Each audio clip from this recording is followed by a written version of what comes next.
Hello बच्चों, क्या हाल। चलिए, फिर आज है हमारा वेक्टर्स का पार्ट 2।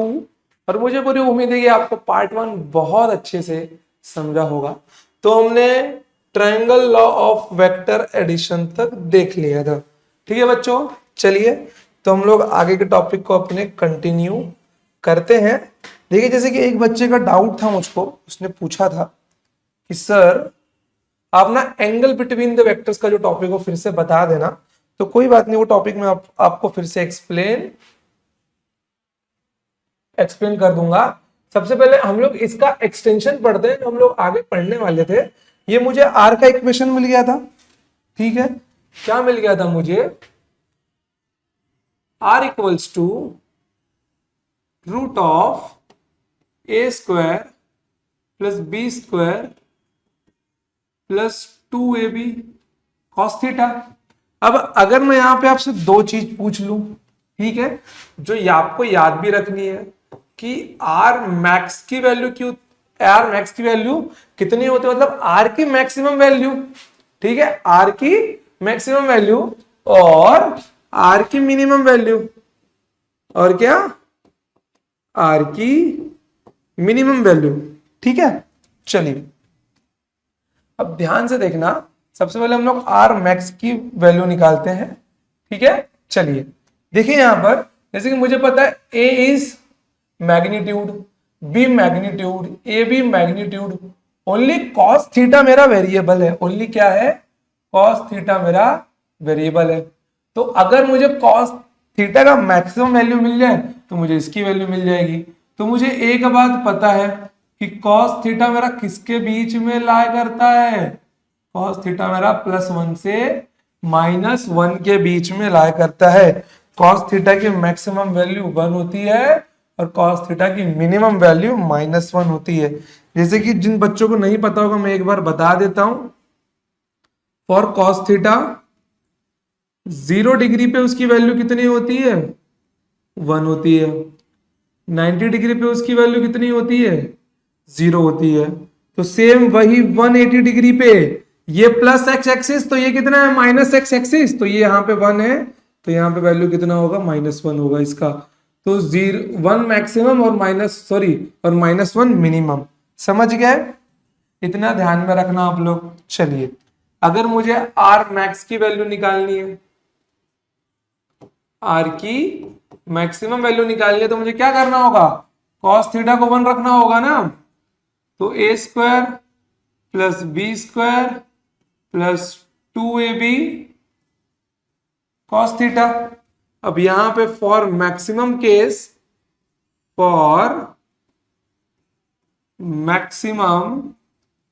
कॉस थीटा को क्या लेना होगा मुझे? +1 लेना होगा। ठीक है, क्या लेना होगा? +1 लेना होगा। तो यहां पे क्या मिल जाएगा?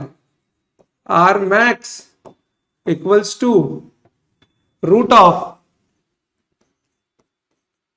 A square plus B square plus 2ab। ब्रैकेटवा में क्या मिल जाए हमको बाबू? ब्रैकेटवा में हमको मिल जाएगा a प्लस बी का होल स्क्वायर। अब बाहर निकालूंगा तो कितना मिल जाएगा? R max equals to a plus b. अब ये जो रिजल्ट मिला है ना, इसको अच्छे से देखो और पहचानो कि ये रिजल्ट कहना क्या चाहता है। हमको रिजल्ट मिला है आर की मैक्सिमम वैल्यू कितनी मिली है? a plus b. ठीक है, अब आप सबको पता है कि अगर मेरा cos थीटा 1 है, ठीक है, कि अगर हमारा cos थीटा 1 है तो एंगल कितना रहा होगा? थीटा रहा होगा 0 डिग्री। अभी दिखाया मैंने। थीटा 0 डिग्री का मतलब क्या है? कि ए और बी, मतलब वेक्टर ए और बी के बीच में एंगल कितना होगा? 0 को होगा। अगर वेक्टर ए और बी के बीच में, अरे ई का चालू हो गया, वेक्टर ए और बी के बीच में एंगल कितना होगा? 0 होगा। कुछ नहीं, ई रहा हमारा वेक्टर ए और vector b as it is इसके सामने उठा के रख दियो, जैसे का तैसा। ठीक है, मान लो ई है हमारा वेक्टर ए, ई है हमारा वेक्टर बी, तो ई पूरा हमारा क्या होगा, ये पूरा हमारा होगा resultant. Initial point two final point add कर दो, ये आपको मिल जाएगा रिजल्टेंट। अब किसी के मन में ये डाउट है सर ये एंगल 0 डिग्री थोड़ी होगा, ये एंगल बन रहा है 180 डिग्री। अरे गधो नालायको, वेक्टर के बीच में एंगल निकालना कैसे बताया था मैंने, टेल टू टेल जोड़ दो। अगर मैं इसके टेल को यहां रखूंगा, देखो वेट, अगर मैं इस वेक्टर बी के टेल को ए के टेल से ज्वाइन करता हूं तो एंगल कितना मिल रहा है, एंगल 0 ही तो है मेरा। मैंने केवल आगे लगा दिए क्योंकि मुझे क्या मिल रहा है, रिजल्टेंट ए प्लस बी का मिल रहा है। रिजल्टेंट क्या मिल रहा है मुझे, ए प्लस बी का मिल रहा है। बुझ ले, चलिए समझदार हो आप लोग, इतना तो समझ ही जाओगे। इसका भी रंग चेंज किए देते हैं। ठीक है बच्चों, तो ये मुझको मिल गया आर मैक्सिमम।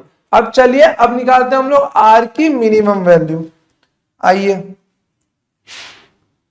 आर कितना मिला था मुझे, आर मिला था A square plus B square plus 2ab plus 2ab cos theta. ठीक है, चलिए देखिए यहां पर कि अभी for minimum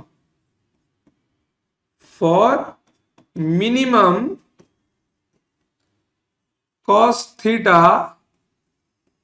is -1, cos theta is -1, तो मुझे क्या मिल जाएगा, आर मिनिमम मिल जाएगा। कितना मिल जाएगा आर मिनिमम,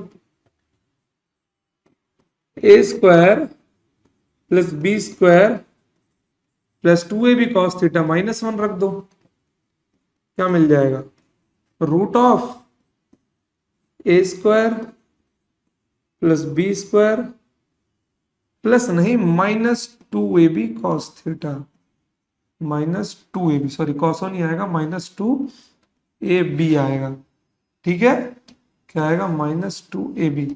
चलिए अब एक काम करो, यहां पे फॉर्मूला क्या बन जाएगा आपका, a माइनस बी का होल स्क्वायर।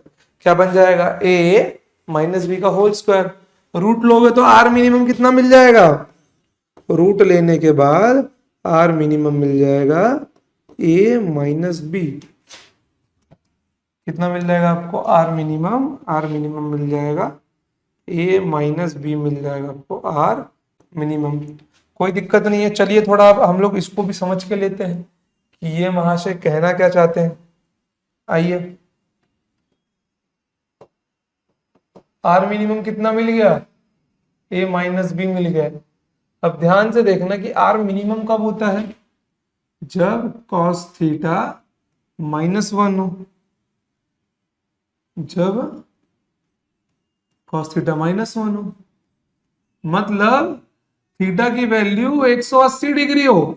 कितनी हो, थीटा की वैल्यू 180 डिग्री हो। ठीक है, तो यहां पर मैं अगर ए और बी के बीच में एंगल कितना लगाना चाहूं, ध्यान से देखना आप लोग कि अगर मैं, ये रहा मेरा वेक्टर ए, ठीक है, ऊपर लिखता हूं, ये रहा हमारा वेक्टर ए, ऊ का बाद में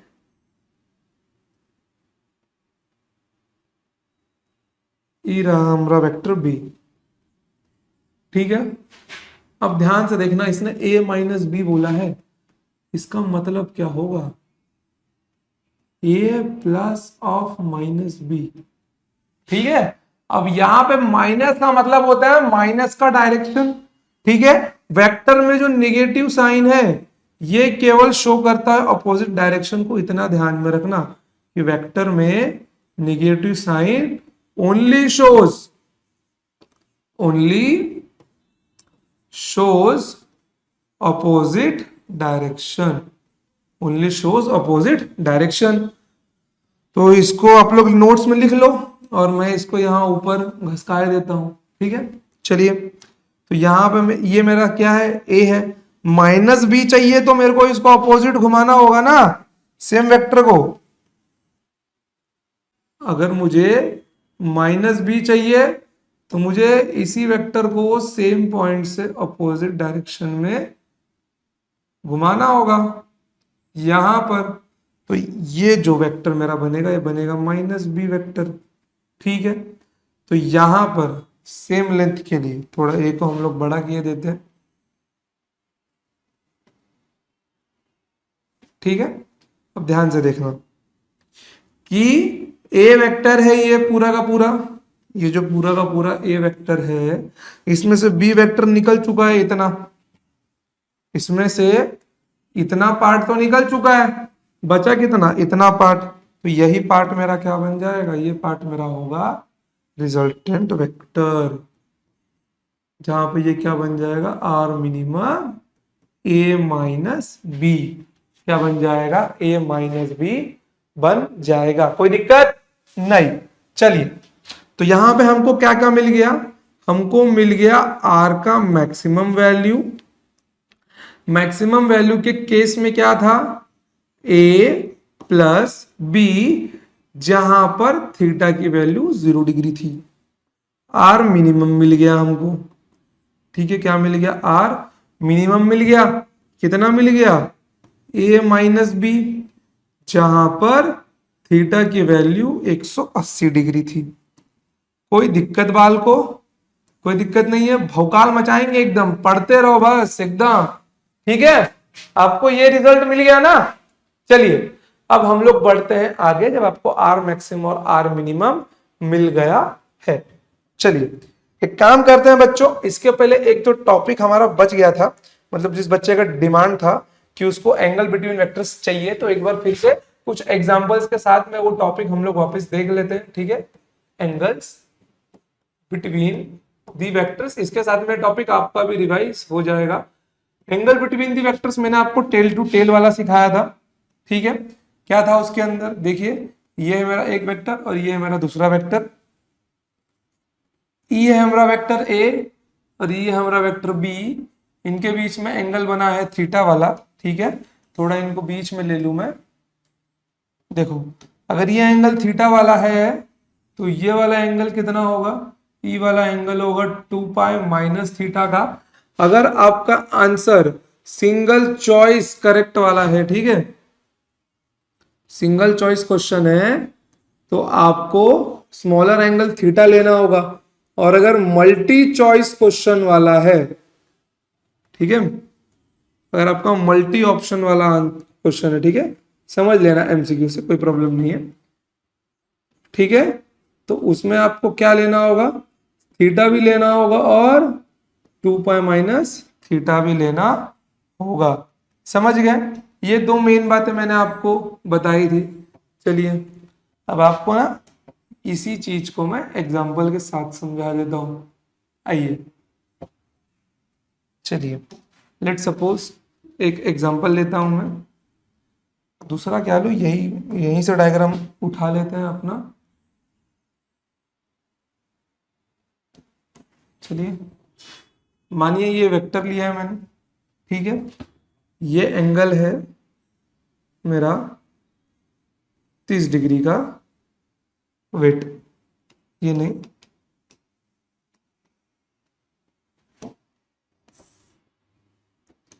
मानिए कि ये मेरा एंगल है 120 degree.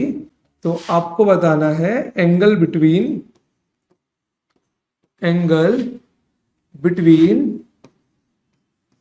Vector A and vector B. चलिए, सॉल्व कीजिए इसको, तब तक कोई प्रॉब्लम नहीं है। देखिए इसको आप लोग की, इसका आंसर क्या आएगा। हो गया बच्चों,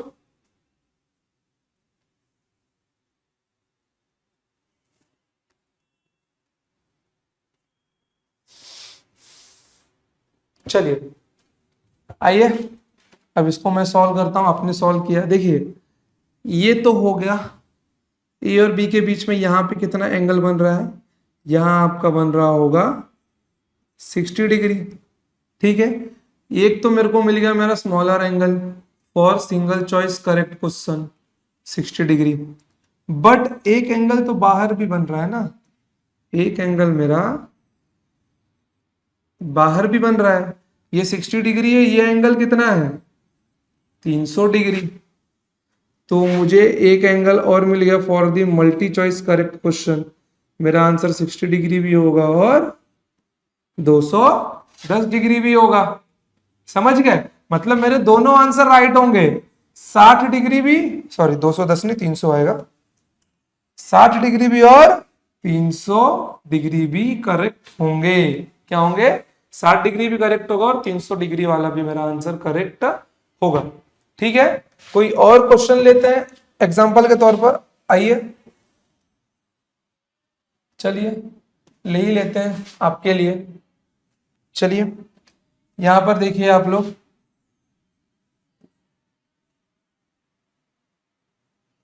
यहां पर देखिए कि आपको यहां पर ये एंगल दिया गया है,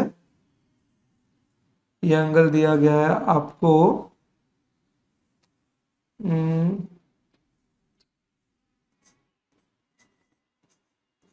150 डिग्री। तो आपको ए और बीच के बीच में एंगल बताना है। ठीक है, एंगल बिटवीन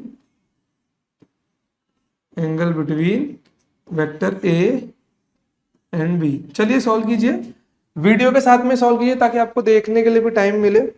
ठीक है, आपको देखने के लिए भी टाइम दिया जाए। ठीक है, तो आप लोग देखिए, इसको अगर सेपरेट लिखना है ना सिंगल, तो आप लोग ऐसा भी लिख सकते हैं, ये जो एंगल का सिंबल है, ठीक है, angle between vector A and vector b, it is nothing but 60 degree and 300 degree. चलिए ये 150 डिग्री है मेरा। ठीक है, तो ये एंगल कितना मिल जाएगा मेरे को 30 डिग्री, और ये बाहर का पूरा एंगल कितना मिलेगा मेरे को 330 डिग्री। तो मुझे angle between vector A and vector b कितना मिल जाएगा, दो एंगल मिल जाएंगे, एक तो 30 डिग्री और एक 330 डिग्री।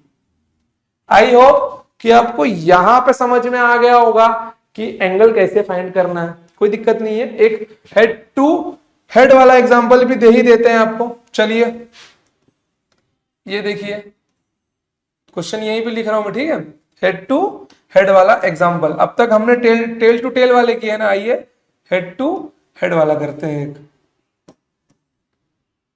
चलिए लीजिए, इसको ट्राई कीजिए, सॉल्व करना है आपको बच्चों। ये है वेक्टर ए और ये है वेक्टर बी, ठीक है, और ये एंगल दिया गया है 30 डिग्री। चलिए, तो ए और बी के बीच में एंगल कितना होगा बताइए आप लोग। बहुत ही ज्यादा सिंपल है बाल को, ये कितना बन जाएगा, ये 150 डिग्री का होगा आपका, और ये बाहर वाला टोटल एंगल कितना होगा आपका 210 डिग्री का होगा। तो यहां पे मैं अगर लिखूं angle between vector A and vector b, कितना मिल जाएगा मेरे को 150 डिग्री और 210 डिग्री। कोई दिक्कत नहीं है, हमने यहाँ पे 3 एग्जांपल सॉल्व किए। ठीक है, पहले वाले का आंसर ये आया, दूसरे वाले का आंसर ये आया और तीसरे वाले का आंसर ये आया। ठीक है बच्चों, क्वेश्चन नंबर दे दो, क्वेश्चन नंबर 1, क्वेश्चन नंबर 2 और ये क्वेश्चन नंबर 3। चलिए कोई प्रॉब्लम नहीं है, अच्छे से इसको अपने नोट्स में लिख के ले लो आप लोग। बहुत एकदम बढ़िया टॉपिक आपने सीखा है अभी। ठीक है बच्चों, चलिए अब बढ़ते हैं आगे। आगे बढ़ने के पहले अगर आपके बुक्स और पेज में थोड़ी सी जगह बाकी हो तो आप लोग एक काम करना, यहां पर ना थोड़ा सा एक्सपेंशन कर लो। ठीक है, थोड़ा सा एक्सपेंशन कर लो, तो इस ब्रैकेट को बाहर रखो, ये थीटा 180 डिग्री ना यहां पर रख दो, और ये एंगल भी यहां पर रख दो, कोई दिक्कत नहीं है, क्योंकि यहां पे मुझे कुछ लिखना है अभी। ठीक है, आइए देखिए, अब a माइनस बी होगा या b माइनस ए होगा, वो तो वेक्टर के मैग्नीट्यूड पे डिपेंड करता है। a माइनस बी कब होगा, अगर a का मैग्नीट्यूड b से बड़ा है, या फिर मेरा क्या होगा b माइनस ए होगा, और जब b माइनस ए होगा तब क्या होगा, बी का मैग्नीट्यूड ए से बड़ा होगा। ठीक है, बी का मैग्नीट्यूड ए से बड़ा होगा।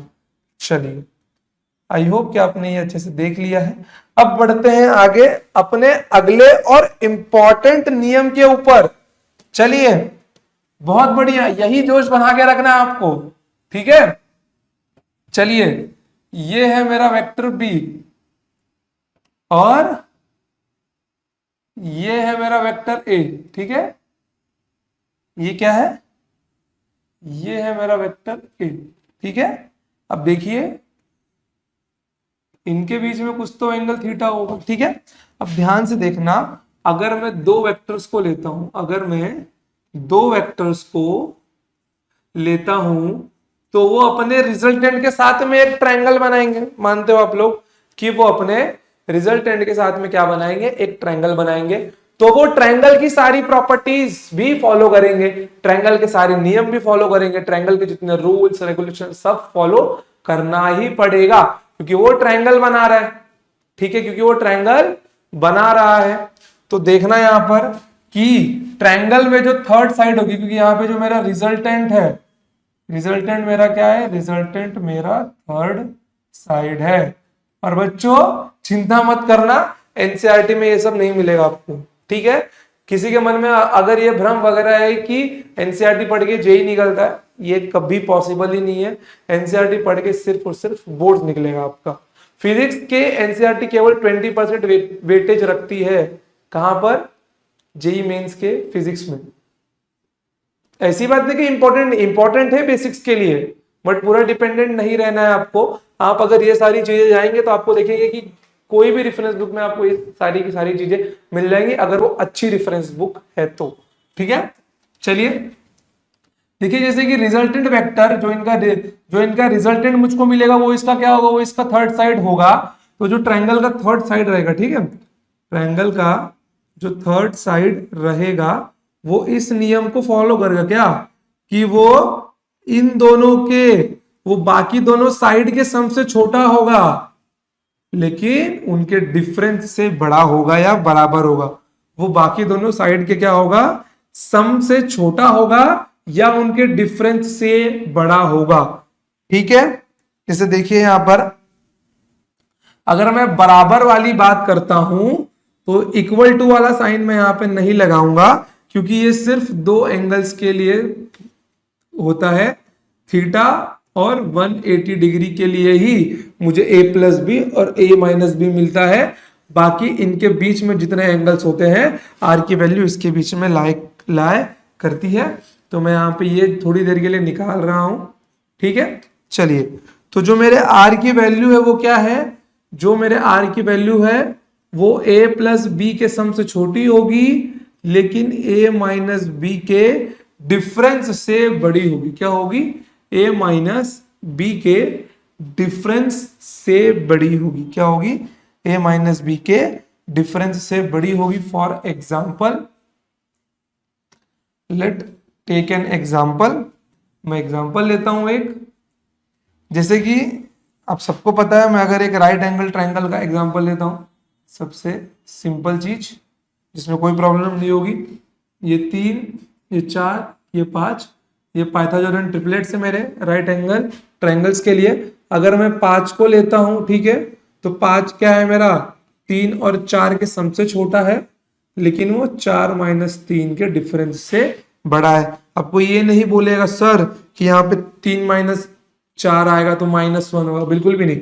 ये डिफरेंस के लिए है और ये सिर्फ और सिर्फ सम के लिए है, आपको यही देखना है। ठीक है, देखो जैसे कि मैं यहाँ पे अगर प्रॉपर लिख रहा हूं तो यहाँ पे लिखना है थर्ड साइड, और यहाँ पे क्या आएगा, sum of two sides, sum of two sides, और यहाँ पे क्या आएगा, डिफरेंस ऑफ टू साइड्स। क्या आएगा, difference of two sides. Only difference, signature नहीं लिखना है कि माइनस आएगा प्लस आएगा, केवल डिफरेंस, और यहाँ पे केवल और केवल सम। चाहे आप कोई भी साइड ले लो, ठीक है, चाहे आप कोई भी साइड ले लो। फॉर एग्जाम्पल मैं यहाँ पे 5 नहीं लेकर अपना 3 लेता हूं। ठीक है, 3 लेता हूं। 3 देखना, 5 और 4 के सम से छोटा है, लेकिन 5 माइनस 4 के डिफरेंस से बड़ा है। अगर मैं अब यहाँ पे 4 लूं तो ये 5 और 3 के सम से छोटा है, लेकिन 5 माइनस 3 के डिफरेंस से बड़ा है। मतलब 3 4 5 क्या होंगे, एक ट्रायंगल फॉर्म कर सकते हैं। 3 4 5 क्या एक ट्रायंगल फॉर्म कर सकते हैं। बट फॉर एन एग्जांपल मैं यहाँ पे एक एग्जांपल ले लेता हूं, 9 8 और 1। ठीक है, 9 8 और 1 अगर मैं ले लेता हूं तो क्या मिल जाएगा मुझे। रुको जरा मुझको एग्जांपल सोचने दो। चलो एग्जांपल लेते हैं हम लोग 5 3 1। ठीक है, एग्जांपल लेते हैं 5 3 1। जैसे मैं अगर 5 के साथ में रखता हूं तो क्या होगा, ये 3 प्लस 1। ठीक है, तो यहाँ पे क्या मिल जाएगा, 3 माइनस 1। क्या मिल रहा है, 5 is less than 4 and greater than 2। ये कंडीशन ट्रू हुआ, लेकिन ये यहाँ पे फॉल्स हो गया कि 5 जो है वो 4 से छोटा नहीं है। मतलब 5 3 1 कभी भी ट्रायंगल नहीं बना सकते। 5 3 1 वाले मैग्नीट्यूड वाले वेक्टर्स कभी भी कोई ट्रायंगल नहीं बना सकते और कोई रिजल्टेंट दे ही नहीं सकते। ठीक है, समझ गए आप लोग, कोई दिक्कत नहीं है। किसी भी एग्जांपल के साथ ले लो। ठीक है, चलिए बढ़ते हैं आगे। अभी हम लोग, कोई प्रॉब्लम तो नहीं यहाँ पे, आपको समझ गए कि आर की वैल्यू यहाँ पर किसके बीच में लाई करेगी, और इसी को बोला जाता है ट्रायंगल इन इक्वालिटी। इसी को बोला जाता है ट्रायंगल इन इक्वालिटी। अब यहाँ पे इक्वालिटी का नाम आया है, ठीक है, तो वो सिर्फ कुछ स्पेशल एंगल्स के लिए, किसके लिए, थीटा 0 डिग्री के लिए आर की वैल्यू क्या होगी, a प्लस बी होगी, और थीटा 180 डिग्री के लिए आर की वैल्यू क्या होगी, a माइनस बी होगी। क्या होगी, a माइनस बी होगी। ठीक है बच्चों, कोई प्रॉब्लम नहीं है, एकदम वीआईपी वाला समझ गया आपको ये चीज। ठीक है, कोई प्रॉब्लम नहीं है ना। चलिए यहां पर मेरा क्या होगा, ये वाले केस में थीटा अगर 0 है तो मेरे वेक्टर्स कैसे होंगे, पैरेलल होंगे। यहां पे वेक्टर्स मेरे कैसे होंगे, एंटी पैरेलल होंगे। कैसे होंगे, एंटी पैरेलल होंगे। और ध्यान में रखना कि मैं सिर्फ और सिर्फ इनका मॉड लूंगा। मैं सिर्फ और सिर्फ इनका मॉड लूंगा और इनको ढंग से लिख दूं जरा। ये सिर्फ r नहीं है, ये r मैक्सिमम है a प्लस बी, और ये महाशय r मिनिमम है a माइनस बी, या फिर b माइनस से मैग्नीट्यूड में रहेगा तो आंसर आपका पॉजिटिव ही आएगा। ठीक है, बस इतना ध्यान में रखना कि 180 डिग्री को पाई भी लिखते हैं, और 0 डिग्री और पाई के ऊपर ट्रायंगल का भी फॉर्म नहीं होगा। Okay, triangle will not form for this angles. Triangle will not form for this angles, for this angle. In angles के लिए ट्रायंगल का भी फॉर्म नहीं होता। इसके लिए मैंने यहां पे इक्वल टू नहीं लिखा, उसको निकाल दिया। समझ गए आप लोग, कोई दिक्कत कोई परेशानी नहीं है। चलिए अब बढ़ते हैं आगे अच्छे से। आइए, चलिए मानिए अगर आप लोग यहां पे लिखिए, if resultant vector A plus vector b plus vector c is 0। इसका मतलब क्या बोल रहे हैं ये, कि वेक्टर ए plus vector b plus vector c का सम करने पे 0 मिल रहा है रिजल्टेंट। मतलब कोई एक ऐसा वेक्टर है, जैसे कि ये हो गया मेरा वेक्टर ए, ये हो गया मेरा वेक्टर बी, और ये हो गया मेरा वेक्टर सी। मतलब ये जहां से शुरू हुआ था वहीं पहुंच जाएगा। मतलब इसका इनिशियल और फाइनल पॉइंट क्या हो जाएगा, एक के ऊपर कोइंसाइड हो जाएगा। इसका जो इनिशियल और फाइनल पॉइंट है क्या होगा, एक के ऊपर एक कोइंसाइड हो जाएगा। इसीलिए इसको बोला जाता है नल वेक्टर। क्या बोलते हैं, इसको बोला जाता है नल वेक्टर। क्यों? जिसका मैग्नीट्यूड जीरो हो, with zero magnitude, with zero magnitude, वो मेरा क्या होगा, नल वेक्टर होगा। क्या होगा मेरा वो नल वेक्टर होगा। कोई प्रॉब्लम इसके अंदर नहीं है। चलिए फॉर एग्जांपल, जैसे कि मैं अगर यहां पे रिजल्टेंट लिखता हूं तो मैं कितने भी वेक्टर के लिए लिख सकता हूं बच्चों, नल वेक्टर कुछ भी कितना बड़ा ही बन सकता है, जैसे x1 plus x2 plus x3 plus xn 0। ठीक है, फॉर एग्जांपल ले लो यहां पे, ये एक वेक्टर ऐसा है, एक ऐसा है, एक ऐसा है, एक महाशय ऐसे हैं, एक ऐसे हैं, एक ऐसे हैं और एक ऐसे हैं। चलिए इसको मान लो x1, ये x2, ये x3, ये आपका क्या बन जाएगा, xn बन जाएगा। समझ गए आप लोग? तो कोई प्रॉब्लम नहीं है। इसका वाला एग्जांपल ये है और इसका वाला एग्जांपल ये है। समझ गया आपको? कोई दिक्कत नहीं है, लिख लो इसको। ठीक है, null vector with zero magnitude. ठीक है बच्चों, चलिए अब बढ़ते हैं हम लोग आगे। देखो अब हमने क्या देखा था, वैसे तो वो इसका पार्ट है हमारा, किसका, जो अभी हम लोग देखने जा रहे हैं। यहाँ पर भी एक पार्ट कुछ हुआ था, कहाँ गया, हाँ वो इसका पार्ट है। अब तक हमने वेक्टर a प्लस बी देखा था ना, अब वेक्टर हम लोग a माइनस बी देखेंगे। ठीक है, a माइनस बी देखेंगे। मैं इसी में स्लाइड ऐड कर रहा हूँ यहाँ पर, तो थोड़ा आप लोग अच्छे से देखना। ठीक है, मैं किसको मिटाऊं, इसको मिटा देता हूं। ठीक है, इसको भी मिटा दे रहा हूं। चलिए और इन महाशय को शिफ्ट किए देता हूं। अरे बाप रे, इनको शिफ्ट किए देता हूं यहां पर।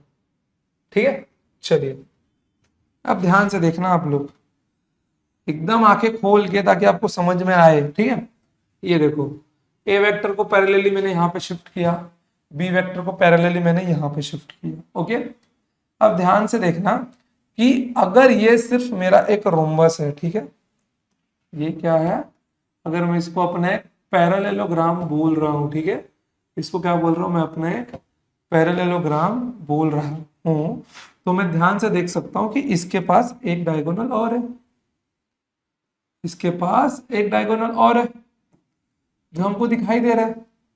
मैं इसका नाम दे देता हूं एस, मैं इसका नाम दे देता हूं एस वेक्टर। इस डायगोनल का नाम क्या होगा मेरा, एस वेक्टर होगा।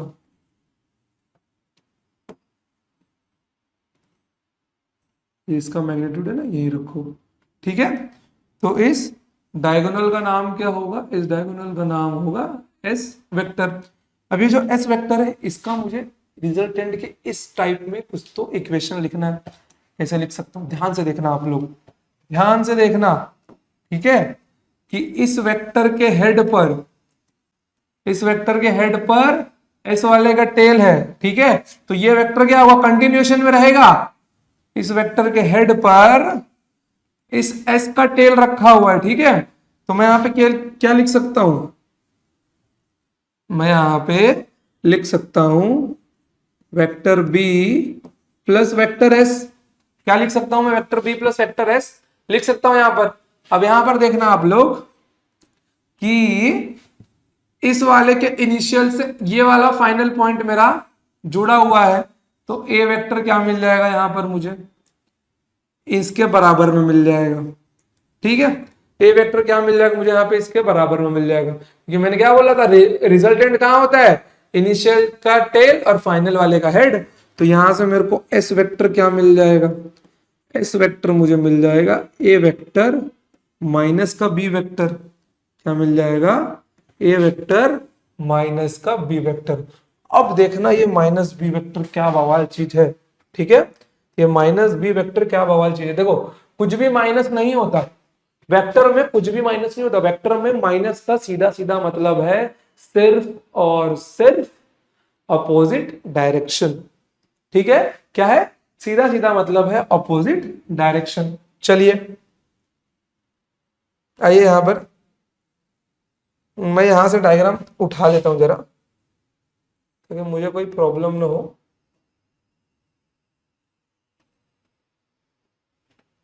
ठीक है, कोई नहीं, यही आ रहा तो कोई बात नहीं, इसको हम लोग काट छाट लेंगे। चलिए, जैसे मुझे इसकी जरूरत नहीं है, इसकी नहीं है, बस इतने की ही जरूरत है। चलिए आइए देखिए, जैसे कि यहाँ पे ये क्या है, ए वेक्टर और बी वेक्टर। अब अगर मेरे को जो एस वेक्टर मिला है, क्या मिला है एस वेक्टर मेरे को यहाँ पर, ये मुझको मिल गया है वेक्टर ए माइनस वेक्टर बी। क्या मिल गया है, वेक्टर ए माइनस वेक्टर बी, ठीक है। तो मैं यहां पर देख सकता हूं अगर ये प्लस बी वेक्टर यहां पर है, तो माइनस बी वेक्टर मेरा यहां पे इस डायरेक्शन में होगा। देखो इतने ही मैग्नीट्यूड का चाहिए ना, तो इसको कॉपी कर लेते हैं ना वो।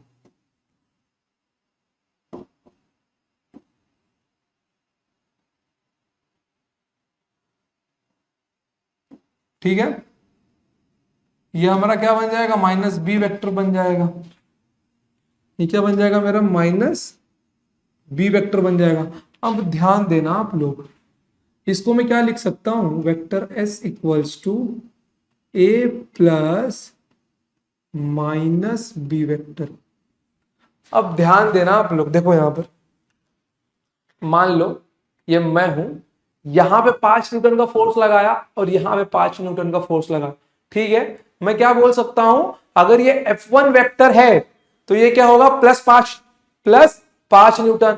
अगर ये F2 है तो ये क्या होगा, -5 न्यूटन, क्योंकि ये इसके अपोजिट डायरेक्शन में है। ये क्या है, इसके अपोजिट डायरेक्शन में है। अगर ये F1 है तो ये -F1 होगा। सिर्फ किसी लिए मैग्नीट्यूड दोनों का सेम है, स्ट्रेंथ दोनों की सेम है, डिफरेंस कहां है, सिर्फ डायरेक्शन में। Magnitude is same, magnitude same है, डिफरेंस कहां है, सिर्फ और सिर्फ डायरेक्शन में। ओके, तो देखो ए और बी के बीच में एंगल कितना है, थीटा है। तो उसी जगह ए और माइनस बी के बीच में एंगल कितना होगा, पाई माइनस थीटा होगा। कितना होगा, पाई माइनस थीटा होगा। ओके, तो यहां पर देखो जो वेक्टर एस है, ठीक है, अभी मैंने रिजल्टेंट का फॉर्मूला निकाला था, A square plus B square 2ab cos theta. देखो A square B square magnitude है, मैंने क्या बोला, यहां पे सिर्फ मैंने माइनस डायरेक्शन को जोड़ा है, मैंने सिर्फ अपोजिट डायरेक्शन वाले वेक्टर, यहां पे जो अपोजिट डायरेक्शन का था वेक्टर, उसको सिर्फ मैंने ऐड किया है। मैग्नीट्यूड तो अभी भी सेम है ना, तो magnitude A square B square magnitude A B magnitude, change सिर्फ एंगल हुआ है बच्चों। तो यहां पे मैं एस वेक्टर का जब रिजल्टेंट निकालूंगा ना, इसके लिए यहां पे यही फॉर्मूला लिखूंगा मैं, A square plus B square plus 2ab cos of pi minus theta का मतलब भी 180 माइनस थीटा होता है। गधो, कंफ्यूज मत होना, इसके अंदर दोनों के दोनों सेम है, ठीक है। यहां पे क्या बन जाएगा, कॉस ऑफ 180 माइनस थीटा, और ये महाशय मेरे होते हैं माइनस थीटा। क्या होता है, ये मेरा होता है minus theta. A square plus B square plus 2ab cos theta, नहीं माइनस कॉस थीटा बनेगा, ये माइनस कॉस थीटा। तो यहां पे क्या मिल जाएगा, root of A square plus B square plus नहीं माइनस 2ab कॉस थीटा। क्या मिल गया, मैग्नीट्यूड ऑफ एस वेक्टर, या फिर मैं सीधा बोल दूं मुझे एस मिल गया। ओके, क्या मिल गया, मुझे सीधा सीधा एस वेक्टर मिल गया। कोई प्रॉब्लम आपको, कोई प्रॉब्लम नहीं है, सिंपल है कि आपको एस वेक्टर यहां पर मिल गया। एस वेक्टर मेरा क्या था, यही वाला वेक्टर है एस वेक्टर। मतलब ये जो लेंथ है एस की, ये क्या होगी, ए माइनस बी की, और इसकी लेंथ क्या होगी, और इसकी लेंथ क्या होगी, ए प्लस बी वेक्टर की। समझ गए आप लोग, कोई दिक्कत इसके अंदर, कोई प्रॉब्लम नहीं है। अच्छे से नोट्स बनाओ आप लोग, ठीक है बच्चों, अच्छे से क्या करना है आपको, नोट्स बनाने हैं। चलिए अब बढ़ते हैं आगे, कि आपने ये दोनों चीज देख लिया है, ठीक है, कि मेरा आर ये होगा, एस ये होगा। चलिए अब बढ़ते हैं हम लोग आगे,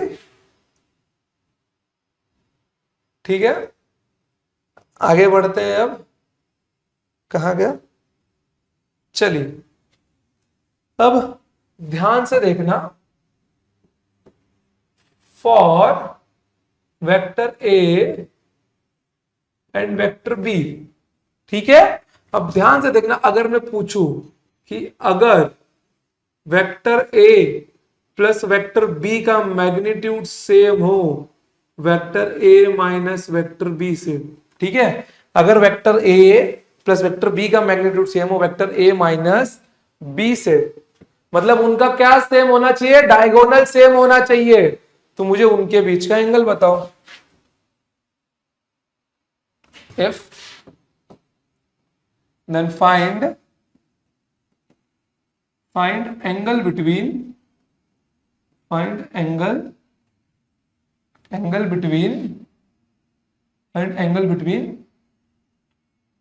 vector A and vector B. चलिए अब ध्यान से देखिए, इसको सॉल्व करने के दो अप्रोचेज है, ठीक है। सबसे पहला मेथड वन, और मेथड वन मुझे बहुत पसंद है, जो है ज्योमेट्रिक, ठीक है, जो है ज्योमेट्रिकल अप्रोच बाय ज्योमेट्री, ठीक है। ज्योमेट्री का मेथड क्या है कि हमको पता है कि अगर, ठीक है, कि या तो एक स्क्वायर होगा या तो एक रेक्टेंगल होगा, जहां पर क्या होता है, जहां पर मेरे डायगोनल सेम होते हैं, जहां पर क्या होते हैं, जहां पर मेरे डायगोनल सेम होते हैं, ठीक है। क्या होगा, जहां पर मेरे डायगोनल क्या होंगे, सेम होंगे।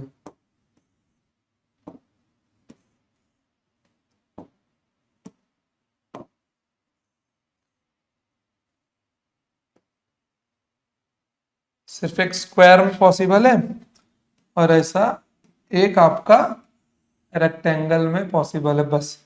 और कहीं ये चीज पॉसिबल नहीं होती है कि जहां पर आपका क्या हो, डायगोनल सेम हो, जहां पर आपका क्या हो, डायगोनल सेम हो, ठीक है।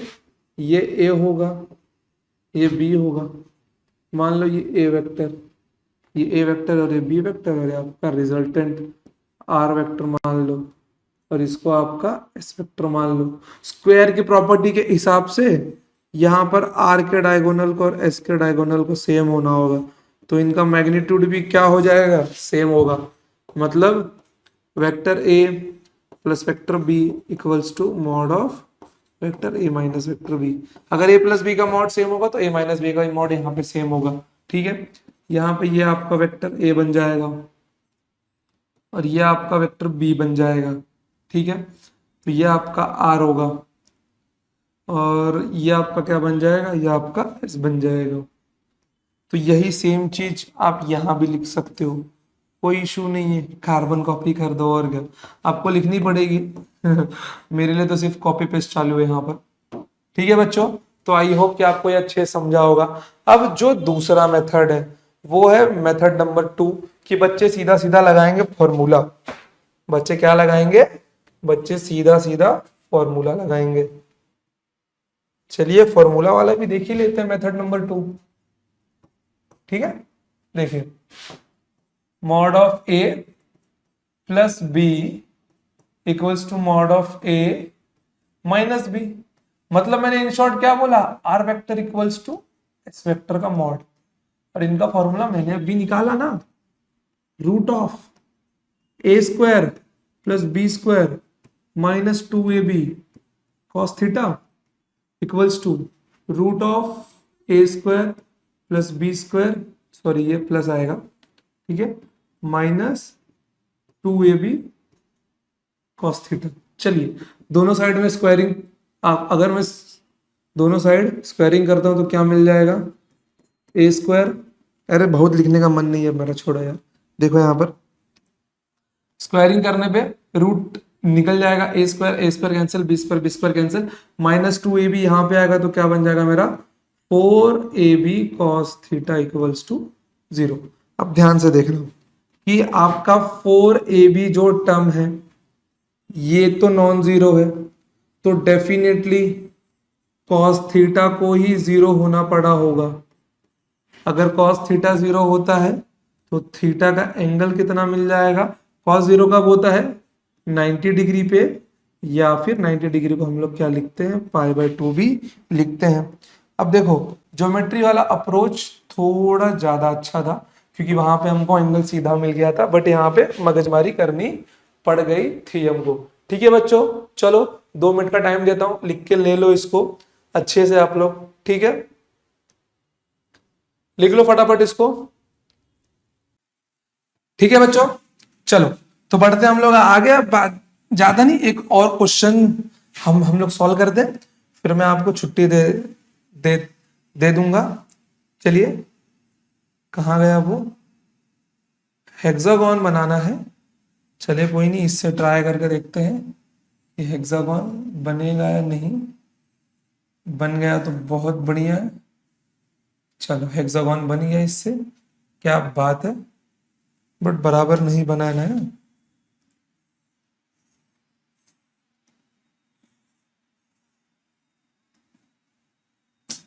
फिगर नहीं ले रहा है प्रॉपर ये, चलो कोई नहीं, हम लोग इससे ही बना लेते हैं अपना हेक्सागोन। अरे क्वेश्चन जो मैं लिख रहा हूं ना इसको अच्छे से ध्यान में रखना आप लोग, बड़ा वीआईपी क्वेश्चन है ये। चलिए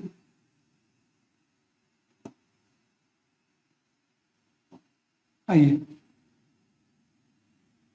देखिए,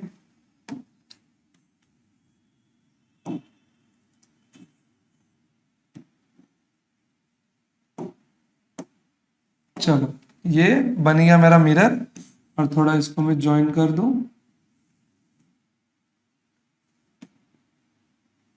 ठीक है, अभी इतने से ही काम चला लो, ठीक है। ये है आपका पॉइंट ए, ये है पॉइंट बी, ये है पॉइंट सी, ये है पॉइंट डी, ये है पॉइंट ई, और ये है पॉइंट एफ। अब देखो हेक्सागोन का नियम तो आप सबको मालूम ही होगा, क्या होता है कि सारे साइड्स का लेंथ कितना होता है, इक्वल होता है, ये ए, ये भी ए, और यहाँ से आप मतलब यहाँ पे मैंने एक वेक्टर फॉर्म दिया आपको, ये ए बी वेक्टर, ये बी सी वेक्टर, ये ए डी वेक्टर, ये डी वेक्टर, और ये ई एफ वेक्टर, और ये एफ ए वेक्टर, ठीक है। तो ये आप लोग समझ जाना, मैं लिखने वाला नहीं हूं यहाँ पर ये, ठीक है।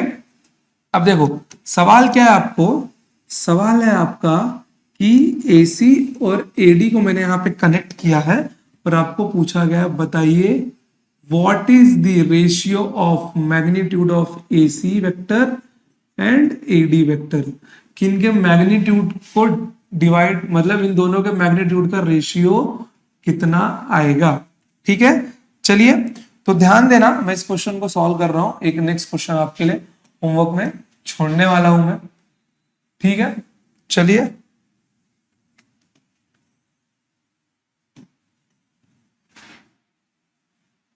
आइए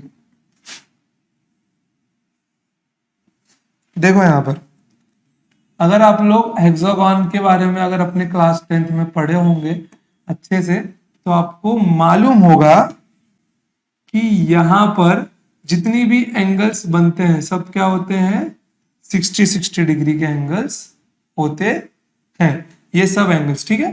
तो इसका भी लेंथ ए होगा, इसका भी लेंथ ए होगा, ठीक है।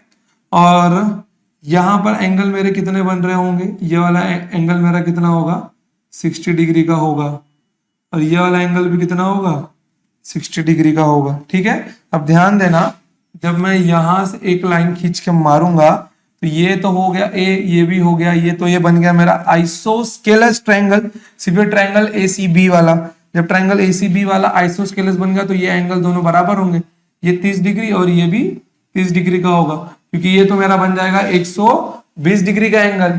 ठीक है बच्चों, जब ये 120 डिग्री का बन जाएगा तो ध्यान देना, अभी मैं यहाँ पे क्या करने वाला हूं, मैं सिर्फ इतना सा फिगर बाहर ले रहा हूं, ठीक है, सिर्फ एसी वाला पार्ट में बाहर ले रहा हूं, ठीक है, देखो सिर्फ एसी वाला पार्ट में बाहर ले रहा हूं।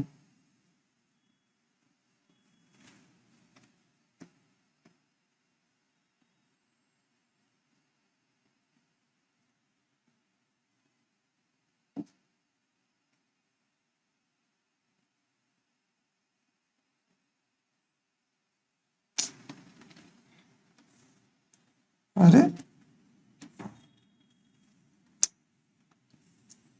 देखो यहां पे कितना है 30 डिग्री, यहां पे कितना है 30 डिग्री, और यहां पर बीच में एक इनके लाइन पड़ी हुई है।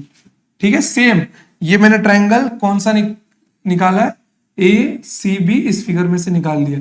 अब ध्यान देना, मैंने आपको क्या बताया था, आपने जब देखा होगा पीछे, कहाँ गया मेरा ट्रायंगल वाला, देखो जो साइड मेरा थीटा से अटैच होता है वहां पे कॉस आता है, क्या आता है, जो साइड मेरा थीटा से अटैच होता है वहां पे कॉस होता है, मतलब जो पास में है वो कॉस है, जो कॉस है वो पास में है। ठीक है, चलो देखो, तो यहां पर जब मैं वैल्यू निकालूंगा तो इसका लेंथ है ए है, इसका भी लेंथ ए है, तो ये कितना मिल जाएगा मेरे को, ये मुझको मिल जाएगा ए कॉस 30 डिग्री, और ये कितना मिल जाएगा ए कॉस 30 डिग्री।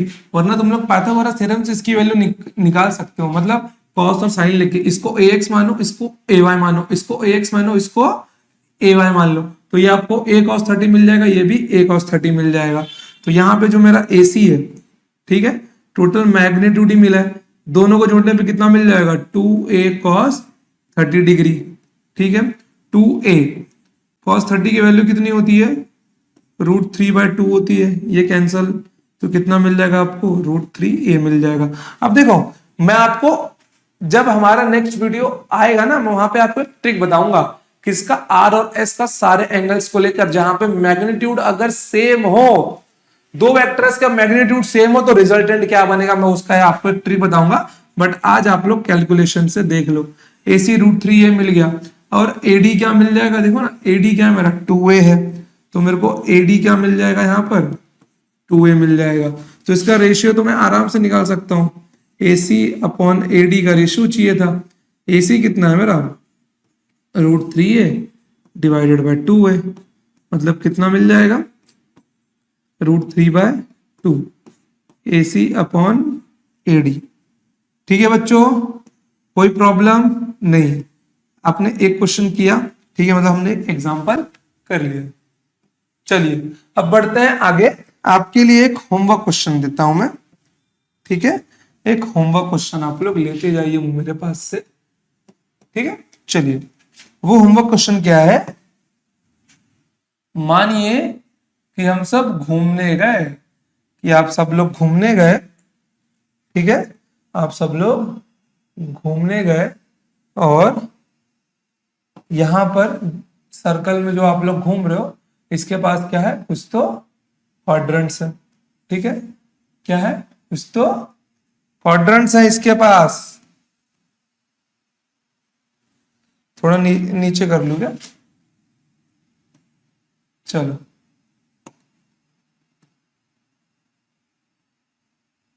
चलो यहां पर देखो, यहां पर मैग्नीट्यूड क्या मिल जाएगा मुझे, जैसे मैंने बोला ये है मेरा वेक्टर ए,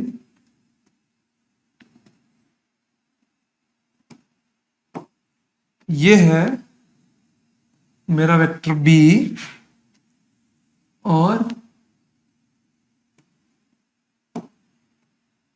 ये है मेरा वेक्टर सी, और यहां पर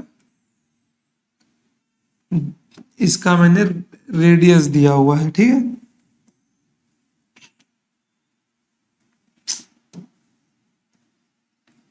यहां पर मैंने क्या दिया है,